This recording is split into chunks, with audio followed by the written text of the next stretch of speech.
to What the Heck's, your source for Warhammer Underworlds, and under 30 times that I'll reference Godsworn Hunt this episode. I'm your co-host, Davey, and with me, it's just me for the host, but I have a special guest, a gentleman who has scored 2 glory for a worthy deed. That would be Tom. Tom Bond, how are you? Oh, it's good to be back, Davey. Thanks so much for having me on.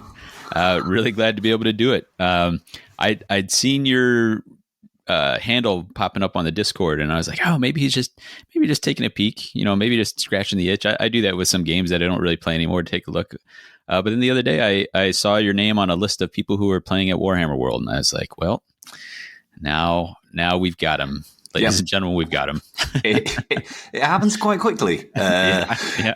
Genuinely, when you because you responded to one of my posts on Discord, and genuinely, the cat had walked on the keyboard whilst I was lurking. But just that little reply was like, oh, you know what? I've not really thought about it in a while. And then I looked into it. I bought a box. I was like, it'll be fine. I'll just buy a box. I'll just play the odd game. And yeah, it's too late for me now.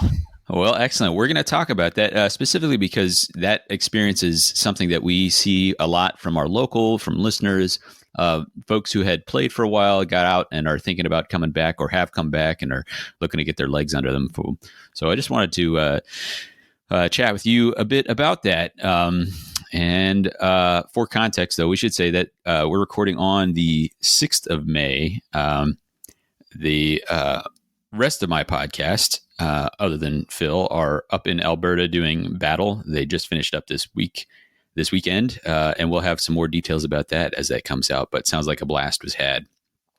And then we like to do our community shout outs. And so one thing that has been a part of the community for longer than What the Hex has, but I will admit to not realizing we're still putting out a fair amount of Underworlds content. In fact, it remains maybe their primary content is Agents of Sigmar.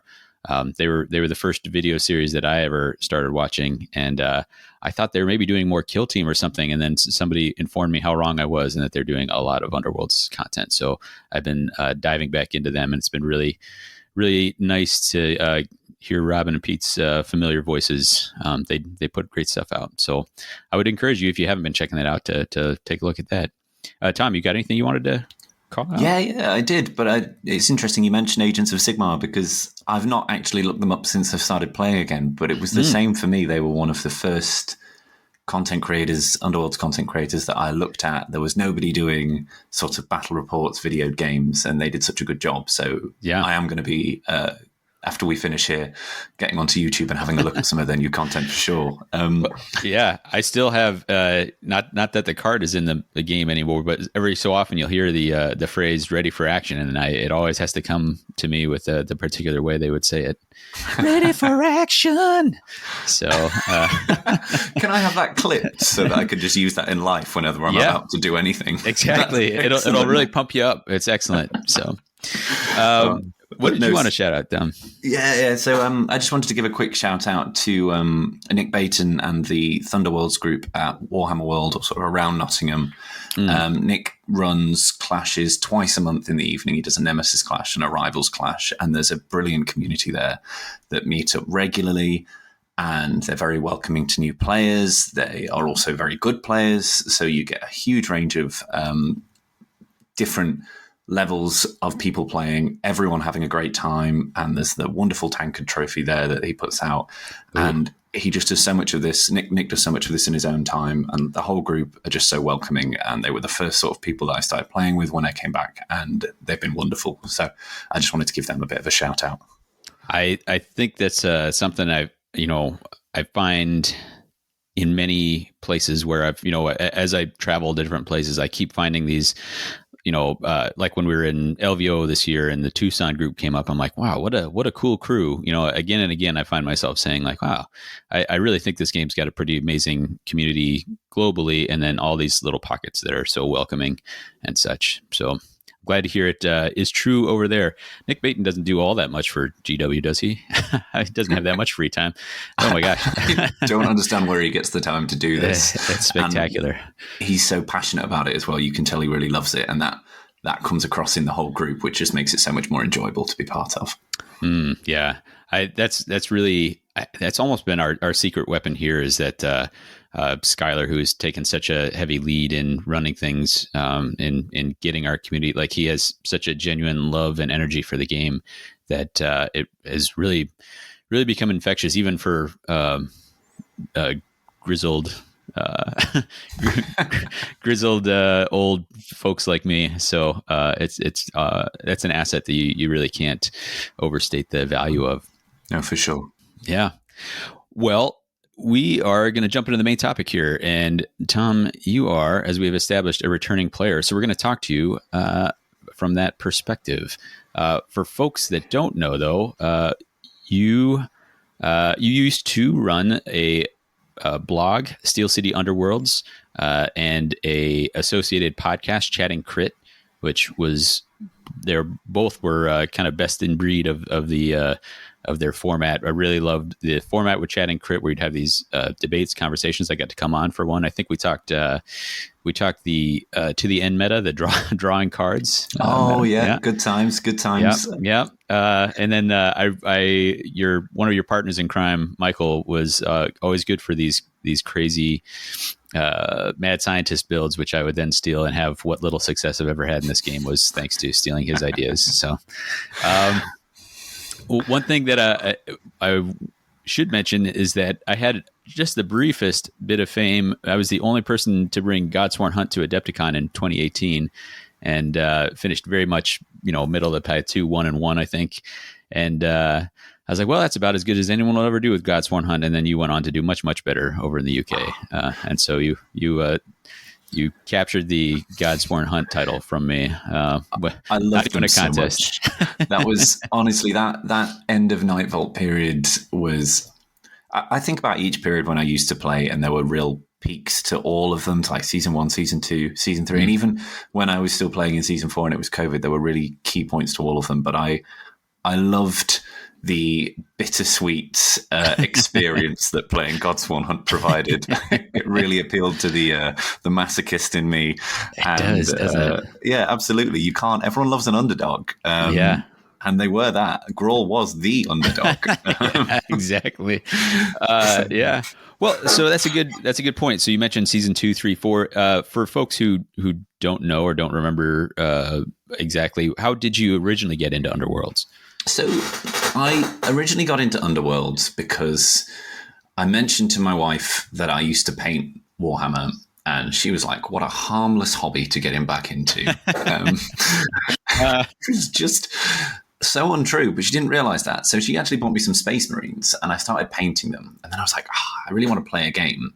But, it's different when you're working and you're busy. Getting into like big tabletop games, it's very time consuming. But luckily, at about that sort of time, they were advertising Warhammer Underworlds. So the first season, Shadespire, this sort of quick, fast-paced arena combat game you could have done in half an hour. You needed, 3 to 6 models, and you could pick different warbands. So you got to buy a little bit of everything, which appealed to me, who was, one of those sort of hobby butterflies that like trying different armies. This seemed perfect. So I got that first box, and I used to live near my cousin and my brother, and we used to play it. And then there was a local gaming place called The Outpost in Sheffield that I went to because they hosted a tournament. And then I bumped into this chap with incredible hair and beard, who, right, ironically, he was playing Reavers and I was playing Steelhearts. And then through the rest of that season, we basically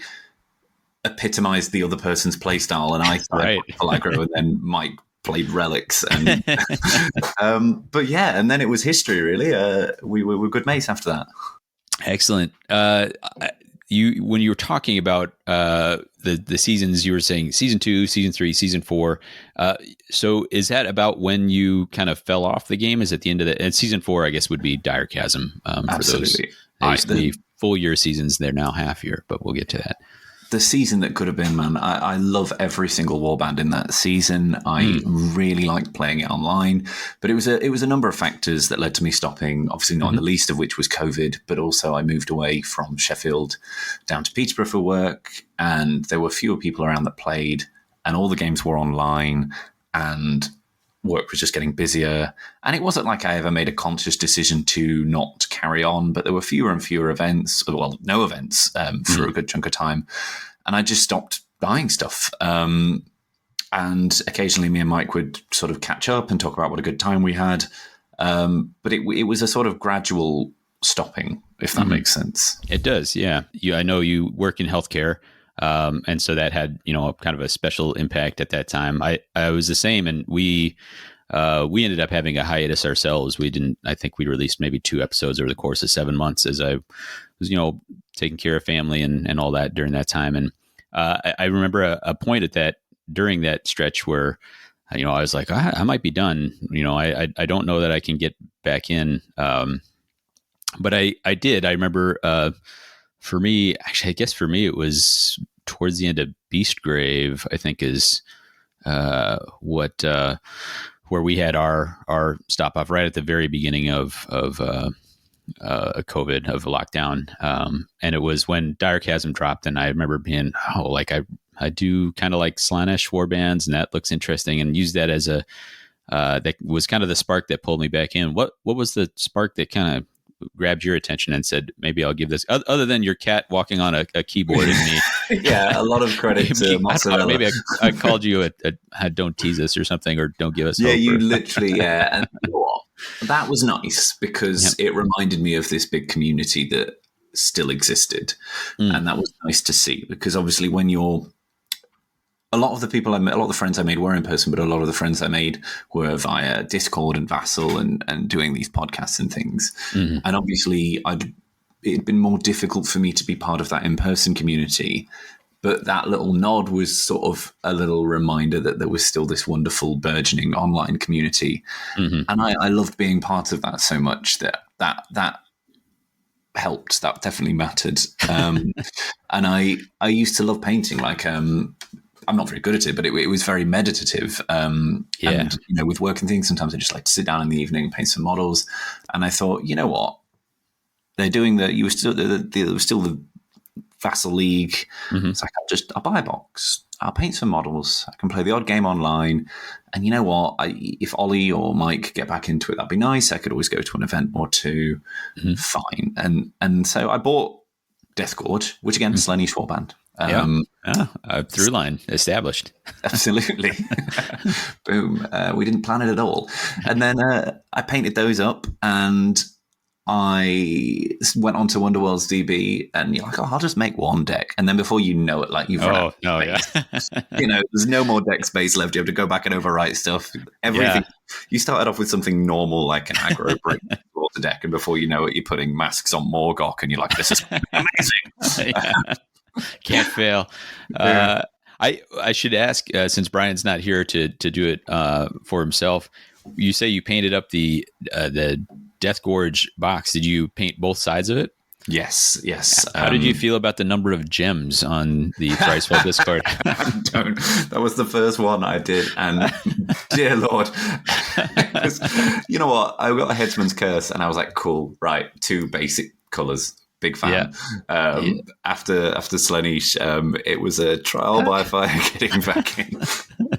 I mean, you talk about being a hobby butterfly, though, but I think that's part of what I love about it is I don't paint well, and I don't paint fast, but it is nice to just, hey, I'll just try something out, and if it works, then cool, and if it doesn't, well, that was just 4 models or 5 models or whatever. And so it's cool. Do you feel like was it really the some people are like, I'm mostly a painter. Some I'm mostly there for the games. I'll paint if I have to. Is it kind of a combined effect for you? For sure. Okay. Yeah. They both scratch an itch, and very different itches, to be honest. Like I said, the painting I find very relaxing, very composing, and I do love a nicely balanced competitive game. And there's a great atmosphere at Warhammer Underworlds events that I had missed. And in going to some of these events more recently, I've started to get it back. And it's that same joy of when things go how you want, and the agonizing sort of viewing of watching somebody's dice tray as their double crit defense rolls into it. But it's all part of that fun, and getting that sort of excitement for something that is purely for fun. It's been brilliant to get back into it. Yeah. And you talk about the excitement of those moments or all that sort of thing. And for me, one of the things that has changed a little bit about the game recently is we were talking before the show started. My son has started playing on the regular. He's been coming to our league nights and he's a person who he doesn't get too bothered about his losses.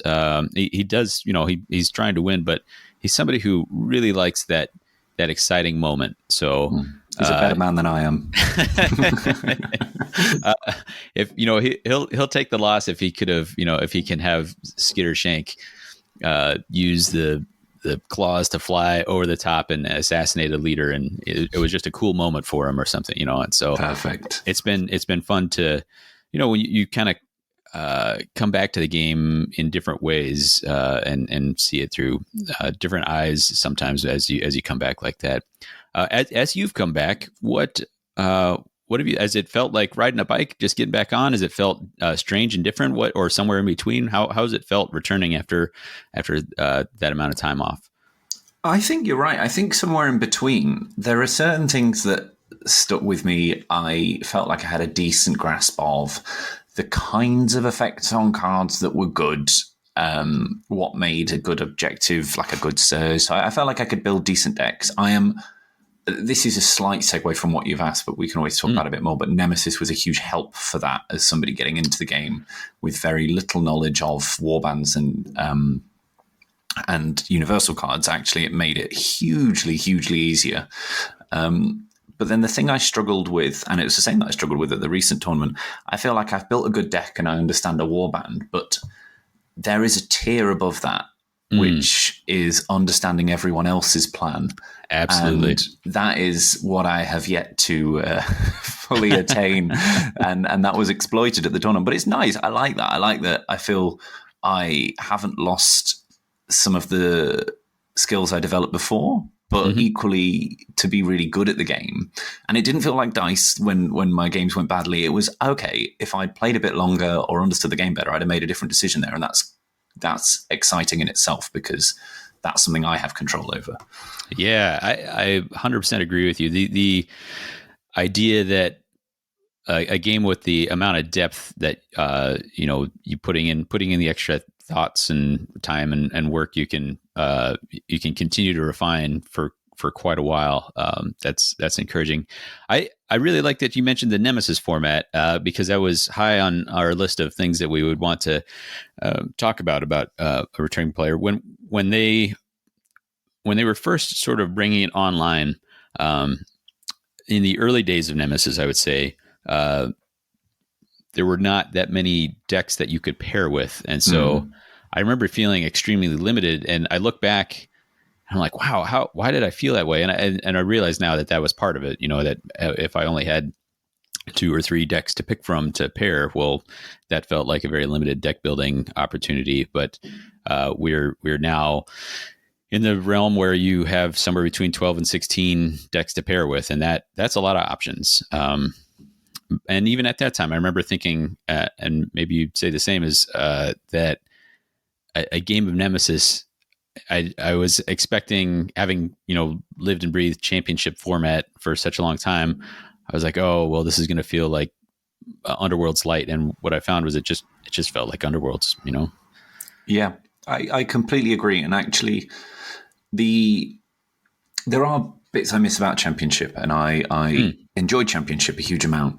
But when you have access to all those cards, undoubtedly you would have 4 to 6, maybe it depended on the meta and who you were playing, but there were cards that would show up in almost every deck. And with any kind of game with a meta, you're always going to have cards that are more common, right? But in Championship, because anyone could pick any card, you knew to see certain things, and if a card was ever broken, all the decks that could use that would be stronger. The thing I like with Nemesis is because you are restricted to one deck. As like someone coming in, I just need to find a pair that works, and I'm not at an inherent disadvantage compared with anyone else. So that's one thing that's good. But thing number two that I like is you can't nab all the good cards. You need to pick the deck with either the best good cards or, which I find more interesting, the best bad cards, because now you've run out of like S tier cards. Sometimes what makes the deck good is how well you utilize the B and the C tier cards within that Nemesis deck, and that's quite good fun to try and play around with. Yeah, I love the different decision points. You know, there was famously famously for Underworlds, famously George or Kairos from Path to Glory would champion the use, now rotated, but Deadly Depths with the Headsman's Curse. It was a almost dysfunctional Rivals deck that was from the Nether Maze season, I believe. And but the thing was, it had a few cards that were so good, and the lower end of cards in their own faction deck were so good that they could build a deck that, you know, really was, you know, I'm going to misspeak. George is going to tell me how wrong I am, but, you know, it was 80% Headsman, 20% Deadly Depths, and that was enough to have a championship winning deck. And like you said, there's ways of thinking about, like, how good are the best cards, how good are the worst cards, and like how many different ways can I combine that. So yeah, and that matters for each warband as well, right? Because I've seen that deck, and it was the way that, you know, he could exploit the lethal hexes more because he was playing a Night Haunt warband with flying and things like that were quite imaginative. Whereas, like, well, actually, even the cards I'm picking wouldn't be good with everybody, but for this specific deck, they do work. And I think that's sort of the peak deck building with Nemesis. It's really the perfect combination of your Rivals deck, the Nemesis deck, and the Warband. You can create something really, really unique, even with a more limited format. And with the Nemesis, and you mentioned how it felt less intimidating to get back in. So often we've talked about it as like the reducing the barrier for entry, but really what for you it was reducing the barrier for re-entry, which is a subtle distinction, but it's there. And I can recall even back into the, you know, Shadespire Night Vault days.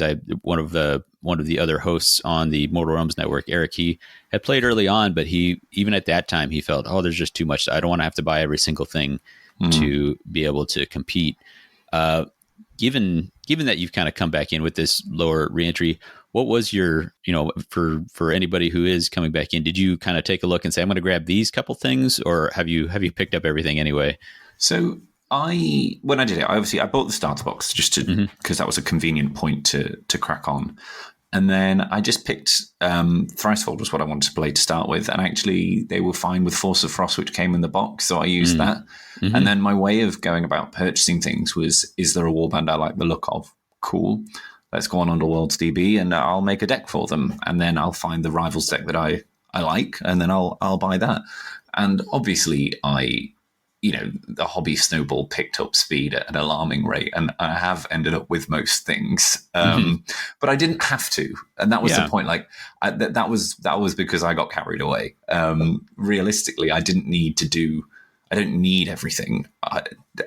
If my goal was to have a single competitive deck that I enjoyed playing, I would have needed to spend a fraction of what I would have needed to spend, say, at the end of Beastgrave, for example. Sure. Yeah, that makes sense. We've seen all kinds of approaches. You know, I'm the core of our group, the folks on What the Hex, by and large, will kind of get every single thing that comes out. I know that Brian will only kind of pick up the war bands that he likes. There's folks in our local who will, you know, I think, like, I really like Exiled Dead, so I'm going to pick them up, and I'm going to try them with every single deck that could match. But even that is, you know, like I've got the one more band I really like, and I'm just going to get these other decks that may or may not pair well. We'll find out. And it's neat to see the different approaches as that goes.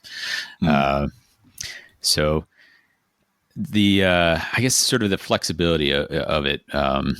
being. And the other thing is I don't get the questions of like, what am I going to do with all these universal cards? Sometimes so we used to get new players say, what do I do with all these? How do these even work? And you're like, oh no, just get the stuff you want. You're good. This is it, and they all have a nice theme. It's like you say, if you're that person who plays one warband and wants to play them with every Rivals deck, the Rivals deck now all have sort of a very clear internal synergy and a game plan that you can either try and make complement your warband, or you can completely sack off your warband's sort of original plan and just go all in with these Rivals decks. And I think that's really good fun, because as new cards came out in a championship format, realistically, you'd be looking for the best one or two in a pack, and you'd maybe slip them into your existing championship deck. And I think the experience that you had with that warband would probably change far less, whereas the way it's done now with Nemesis means you're sort of, if you want to play with that Rivals deck, you do have to adapt to what it wants, and you can get completely different experiences out of the same warband if that's the way you want to go, which I think is quite cool. Yeah, absolutely. I wanted to touch on a couple of the other changes. For folks who've been playing by and large the whole time, the game doesn't often have like truly seismic shifts in how it's played. There, as seasons come out, there'll be a tweak here, tweak there. Sometimes they're a really big deal. As I think the jump into the Ulgu seasons, that would be Harrow Deep and Nether Maze, had really kind of big changes for the game as far as how things went. As a counter example, going from Death Gorge to Wintermaw, there were pretty modest changes there. But for somebody who's been away and come back, you kind of come back and find some fairly large changes. And I wanted to touch on a few of those for folks who may be thinking of returning and are wondering about some of the big shifts in rules. Was that your experience? Would you say? What did you feel like were the biggest? I guess the elephant surprises? in the room is the charge rule, right? That was there you go. The biggest thing. That's the first one I got on my list here. Yeah, right at the top, and it's just I have enjoyed working around the new challenges that presents. In particular, how in some weird way move tokens are slightly more powerful because they block it off entirely. I honestly, I think it's very cool in that what I find it does. I think a lot of people say, well, elite warbands, it's amazing because you can charge 3 and you've got your 4th activation. For me, the time it's scariest is in any warband when there's one guy left and that one person has 2 range. And that obviously is the case with some 3 model warbands and 4 model warbands, but with anybody, it's that sort of heroic effort of the last fighter that can just keep on attacking that is terrifying. And I do like it because you can play around it, and I think what it does is it means those games where you've had a good start, your opponent still has an opportunity to get back into it, but obviously you're still going to be in an advantage. Whereas sometimes, if you got your opponent down to 1 model and they knew they only had 1 attack action in them for the next, or 2 attack actions left for the next 2 rounds, that was a big deal, and they weren't likely to be able to come back from that. Whereas now they've got a bit more opportunity, which I like. And that's obviously afforded to both players as well. So I think it's something interesting to have to play around, and it certainly changes the dynamic of that sort of 3rd round heroic last fighter plays, which sometimes are some of the coolest moments. That's a really salient point, because it's been a point of discussion often in, on this podcast and, off air and all that sort of thing is what is it good? Is it bad? What's the impact? And I think I never quite put together. Everyone would agree that this is a game that has a snowball effect, because your victory points, your glory are the same, are also the resources with which you upgrade fighters. So anything that can apply a little bit of the brakes to, these runaway victories is potentially a good thing. I don't think I ever quite thought about it that way until you were just talking about it there. That's the one intelligent thing I'll say this podcast, then that's it. We used up the quota. Everything else is rubbish. Turn off now. I'll find some sort of a ringing bell sound effect to celebrate here. So I need that through my whole life as well. Can you just follow me around with the bell? You've really kind of given me a lot of tasks here. I'm going to have to see what I do. I think another significant change from when you had played previously is some of the impacts on deck building. We already talked about Nemesis, what that does to there, but I think there's two rules in particular that change how you think about deck building, and I'd love to hear your thoughts on those. And for those, I would bring up the Mulligan rule, how that's changed, and the ability to salvage restricted cards, how those things have changed or not your deck building. I mean, hugely, because I was terrified of ever including a card that was restricted to a specific fighter. Yeah. Like, it doesn't feel like a burden now. I mean, worst case scenario, it thins your deck to 19, which isn't bad in and of itself. Like, I never would have included a Gambit card that said draw 1 before, I don't think, but I don't think I would. But obviously, draw 2 was good. And what every fighter restricted card now essentially says is draw 1 or. And that goes for upgrades as well. So, like, actually, you get these upgrades that you might not be able to play if you're having a bad game and you've lost the key fighter, and suddenly you get like a bonus draw. So it's quite nice. I like it. I think that's I think it's good because a lot of the fighter restricted cards are quite fluffy and quite strong, and they just feel nice to be able to take. Like, they were cards you always wanted to be able to take. So I really like that. I think that's very cool. And then the other change that you mentioned, Mulligan, I just think that's how it always should have been. Again, it felt unnecessarily punishing to draw a bad opening hand, and you could cut your glory total down before the game had even started through no fault of your own, really. And what that meant in deck building was that you basically had to only take cards you could score round 1. Well, not obviously you could play around it and you could take risks, and there were very clever people that did very clever things. But in general, if you wanted the least variance, highest consistency in your deck, any card you couldn't score at the start of the game, if you got it in your opening hand, you could risk bricking the entire thing. Whereas now that's less of a risk. It can still happen, but it's I think it allows more variation in your objective deck, because you know that if you have that bad draw, you then obviously you draw before you put them back into your deck, right? So you know you're not going to draw them again. So it's again, that's another thing that I think is I like both changes. I do like both. Yeah, I can think back to the days of playing before this Mulligan rule, and maybe playing Reavers or something, and saying like, oh no, I drew Pure Carnage, Corn Cares Not, and it begins or something. I have six glory and very reliable end phase glory, but only towards the later end of the game. And do I throw away a third of the glory in my deck or more, just so that I can get started? And it just, it was such a feel bad moment. I think they've done a good job of trying to trim out those feel bad moments, I guess. Absolutely. You can't bin that as well if you're playing Corn. That's just not role playing enough. You have to keep it. Exactly. And I mean the same. I remember the Pure Carnage days with Godsworn Hunt. The dream! I was remembering the amount of times that when I started playing that I would draw Superior Tactician in my opening hand if I ever included it. It was almost like a guarantee, and then the whole game became, can I score Superior Tactician? Because obviously surges weren't a thing. It was score immediately. So you were like, can I score like essentially every other objective I draw? And Superior Tactician was the have you scored 6 other objectives? That was it. 3 points for scoring 6 objectives. Yeah. And there were no for a while there were no limits on the surges or the score immediately. So it wasn't impossible that you could try with the remaining 2 slots in your hand, like you just work around it. Yeah, but it was desperate times there. One other change, and this one doesn't get as much. There's new mechanics like staggered, stun, barge, pillage, these sort of things, and they have these effects on the game that can be subtle or not. But I think one that often gets overlooked, but if you compare how games play out now to how they did back, prior in season 4 and earlier, is the rules on objective placement.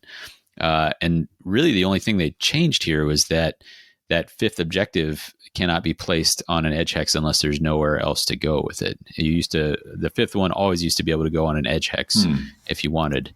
And what I found is that it really forces the play area forward. You used to be able to offset by 3 with a 3 hex offset, have only 3 overlapping hexes as well. So those two things I found. Have you noticed that as a significant change? Yeah, this sort of comes into, I think, a cohort of subtle changes that I think have meant that control in the way that it existed at the start of the game is not a thing, or nowhere near as much. And one of those things is the objective placement, because now you're almost always going to have to put an objective down in your opponent's territory, or not in a nice.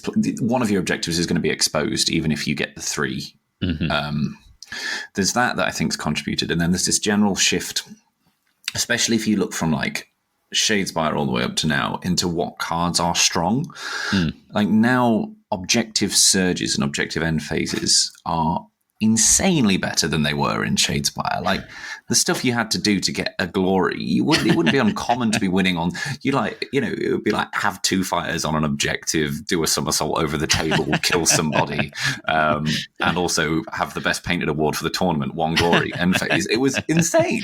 Yeah. But then your power cards were things like ready for action, great concussion, time trap. Like the power cards were bonkers, and now they're just not. Like you're gagging for a push card at the minute. Oh my goodness. And I think what that's done is it means the game accelerates much more quickly, because you get glory more quickly. Like you used to be able to really starve your opponent of their first glory and they couldn't get an upgrade down.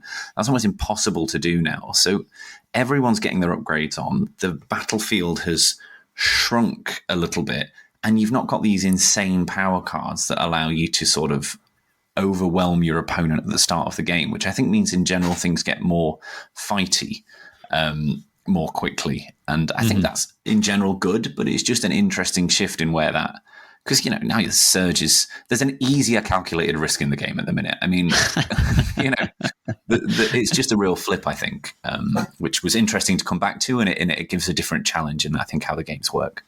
I think that makes sense. You have returned to the game after some time off. A number of other warbands have come back around to the game after some, not necessarily time off, but some time in the wilderness where they were not so good. And I'm thinking we often just say like the 4 overhauled warbands from Rivals of the Mirrored City, but actually there's a couple more, because the starter set had Farstriders and Sepulchral Guard overhauled. Have you had much experience with these old favorites or not? And how do you feel about the idea of these warbands coming back around? I love it. I think it's brilliant. I'm honestly, I don't know where I have to stand with my Gods One Hunt sandwich board, but I'll stand there. I'll do it. I'll join that line with you. Let's go. We'll have some sort of live stream going. But no, I think it's incredible. I think it's brilliant for both worlds. It's brilliant for the people that played with them before and want to see them updated. It's brilliant for people that have never had the chance. And there are these cool models with cool themes out there. For me personally, I played Gitz and Thorns a bit. I never played Mollog because Mike played Mollog, and therefore I was only ever going to play things that beat Mollog out of pride. And Mike also played Skaven, so I don't know why. We never consciously said out loud, if you like that warband, I won't play it. But it sort of happened that way, with a few exceptions. But I like the look of Thorns, and actually I ended up taking Headsman's with the same principle to the last tournament, but I did like the look of Mollog with Parasite. So I think it's interesting. I think it's fun, and just as a general ethos of we are willing to do this, I think it's brilliant. I'm very pleased. Yeah, I think you've hit it on the head there. We have no insight into GW's sales or anything like that. No idea how successful or not that Rivals of the Mirrored City box was. I hope it was, though. And I found that exact thing was excitement from the veterans who, really had shelved some of those war bands unless you were really a diehard. And then excitement from the folks who had joined in, and maybe, there's the fear of missing out, like, how am I ever going to get these war bands? Well, you don't have to go pay, $95 to get Mollog. Now you've got not only Mollog, but Mollog and 32 cards, and more than 2 of them are usable. So I hope.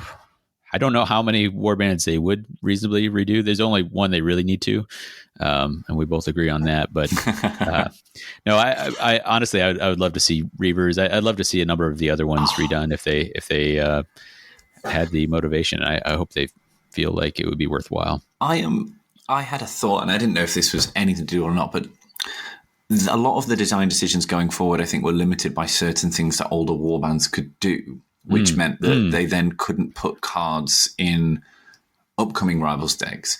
Obviously, they had to be very careful around large fighters because Mollog existed with his charge rule. Yeah. Gits and Thorns both had insane mobility. And so if an objective deck ever got strong, they were always going to be in a position to abuse that. And then Skaven had some filthy cards, even if they weren't always on top. And I'm talking from someone coming back, and I don't know how these warbands were in the meta, but this is just a thought, I guess. But they all had very strong elements that were missing pieces, and you just felt like if they made a Rivals deck that fit, they could potentially become overwhelmingly good. And then how fair is that for people that can't get hold of them? And when they did remake these warbands, they did it feel like smooth out the power of them. For Thorns, Howling Vortex obviously disappeared because it was silly. And the Briar Queen didn't go to 3 damage, but they gained in other areas. Mollog obviously doesn't have any special charge rules now. The Skaven sort of expendable resurrection Black Hunger nonsense has gone, and the Gits don't insta-inspire to 2 dodge across the board. But they've all gained other things. And it just feels like, did that potentially give them more freedom in their universal cards? Was that what prompted it? Or did they just think, these have all been popular warbands, let's send them back out again because they'll sell? I don't know. I just thought that was interesting. Yeah, I could only speculate. I think it is the possibility that, lately we haven't had a lot of horde warbands that are interested in holding objectives. And we were talking about the charged out rule, and those are some of the warbands that perhaps suffered the most from that, since they had no opportunity to leverage that. And so to see them revisit those with the current design style was pretty interesting. Thorns retain incredible mobility, all the teleport things. I have been playing them a little bit, and every time I do something fancy, I feel like I need to put a monocle on and look at me, I'm so look at my genius play, and so I've been enjoying them for that reason. Because you get to stroke the beard, put the monocle in, and go, I'm on all 5 objectives. You are nothing. I'm ghost. Exactly. There also, the other thing is, with so many warbands out now, it's just like that hobby butterfly you're talking about, just a smorgasbord of experiences to try out, mess around with. So they do feel more unique now than they used to be, and I don't know if that's just because I'm excited coming back in, but playing Headsman's Curse, I was like, these feel so cool. They're so thematic. Everything has a role. It fits with the fluff. Painting up Ephelims, these weird Lovecraftian horrors that have been missing from the game forever. Thricefold Discord inspire off of each other failing, and you have to play around that. And then Zondara's Gravebreakers. I love the whole vibe of playing that, regardless of the strength of any of these warbands. I think the design has been so cool in some of the newer ones. I agree, and it's kind of incredible, as many warbands as they've made at this point, that they can continue to, like you said, it feels like almost more unique now. And wow, I made this mistake. I'm a fair bit older than a lot of the folks that I play with, so I was just starting to play games. I think when the 3rd edition of Magic the Gathering came out, and I remember at the time being like, well, this game will go for another couple years and they'll run out of ideas on cards to make. And somehow I made that same prediction on this game, and was very wrong both times. So now you're there collecting haunch counters, going, I didn't see it coming. Yeah. Oh, I tell you, I underestimated how good those were. Phil has been he has harvested many a haunch from the rest of us here. Harvested many a haunch. Yeah. Sentences you didn't think you'd say. well, it's been awesome covering this. I'm going to get a couple quick hit things here from you. Before you took your pause, if you had to pick a favorite war band, I think we probably know that one. It's going to be Gothel. It's going to be. Of course it is. The pain, the suffering, the growl, the dream. Having come back, do you have a current favorite that you would say? I mean, I'm loving Headsman's maybe because I think they're a bit broken with... For me, they felt a bit broken with Parasite because the decision tree felt quite simple, and I'm quite slow thinking now while I'm getting back into it. So from a playing on the board, I think they're a really cool theme. I love the models, and they're strong. So they've been the ones that I'm playing at the minute. But the ones I'm most excited to play are everything I've not played, because there's so many and they all look so good. It is funny. You were 100% correct when you talk about, running out of space to create new decks, to the extent that my son was like, "Hey, can we build a deck for this?" I'm like, "Well, you're gonna have to make your own account because mine is full, and I don't have any room to spare on decks that you want to make."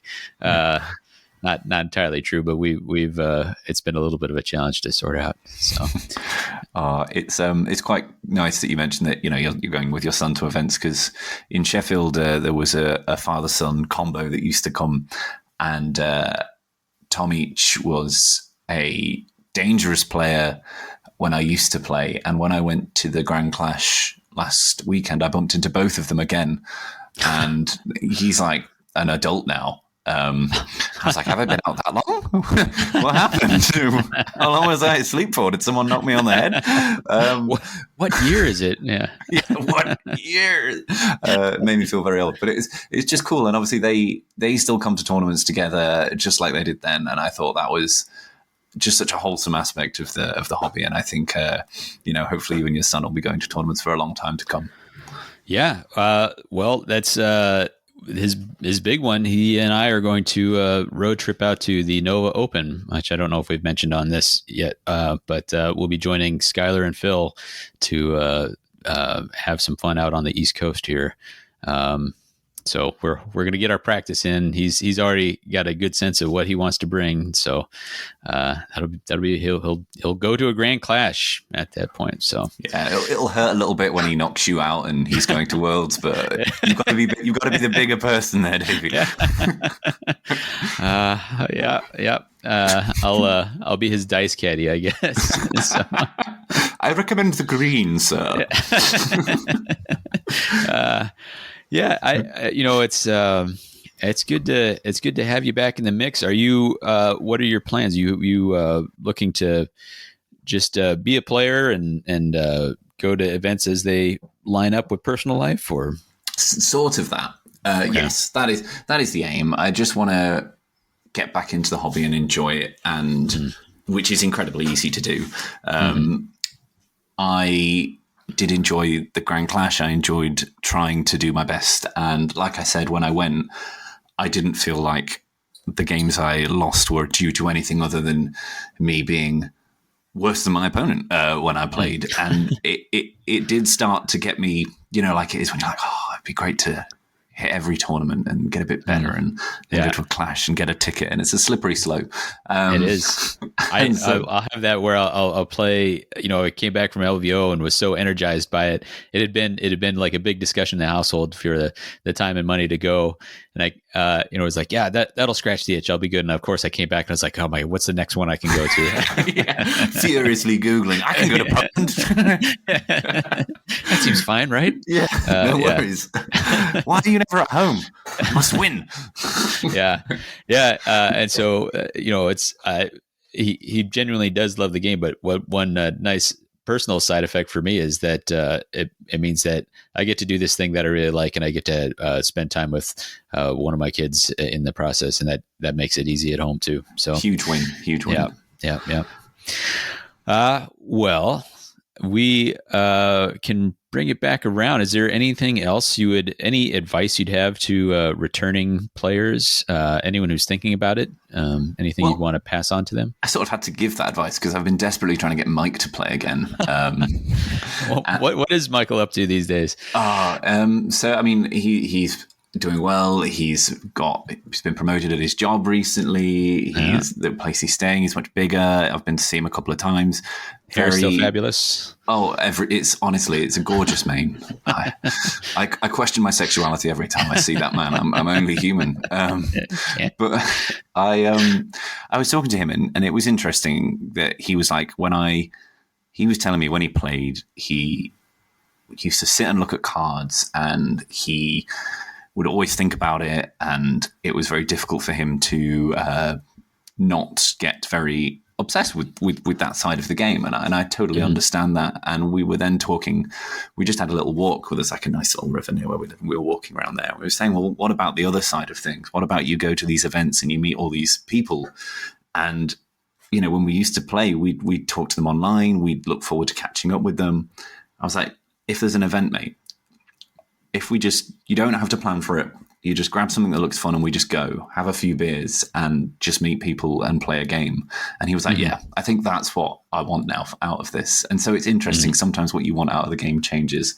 And I think if you want to come back into it, the game's it caters to all comers. And it's so much fun now.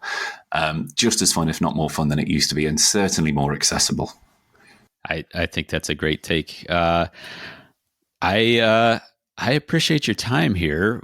We're gonna wrap it up. I'm sure it's been quite a while since you've heard us. We have a couple outro segments that you may not be familiar with here. We'll get to those in a second. I'm familiar, Davey. I've been listening. Right.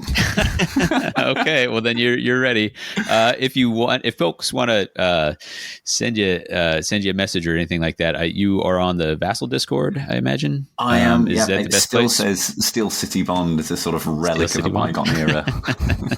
Never take it off. You can get in touch with us at those Discords and such. We'll be coming back to you. We will almost certainly be telling you a little bit about the Alberta Clash. And a high priority is get Jazz on here. She was a real big hit when I had the one episode with her. And so we're going to get her thoughts back in on some such. We may just turn the mic over here to see what she's taken by. We do have our usual segment. That's a flavor text quiz. And I hope you're ready. Oh my God. Let me Underworlds DB all the Godsworn cards. This quote is attributed to Thedra. And it was just this. They shall be driven before us. Oh, I guess there's an exclamation point. They shall be driven before us. Oh, this could be a few. I don't know. Okay. But my Oath of Conquest? You got it in one. What incredible. I've still got it, baby. What a legend. We're going to give you a recommended listening. This is Return of the Grievous Angel. That's a Graham Parsons track, I believe, title off the same album. For What the Hex, I've been Davey. I've been Tom.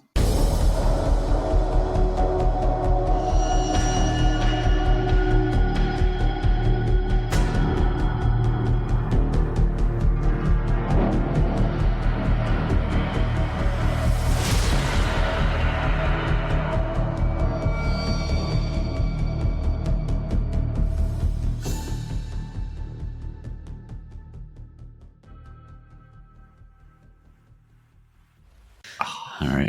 I'm riding a high off of guessing that. That's the dream. I don't need a trophy. I don't need anything. That's done. I occasionally have to edit out like a fair amount of dead air as the guys sit there and think about it. I'm going to leave that. That's going to be exactly the amount of thinking in there, because any faster, nobody's going to believe it. So I had it in my head. It was like, well, that could be conquest. It sounds like she's conquesting.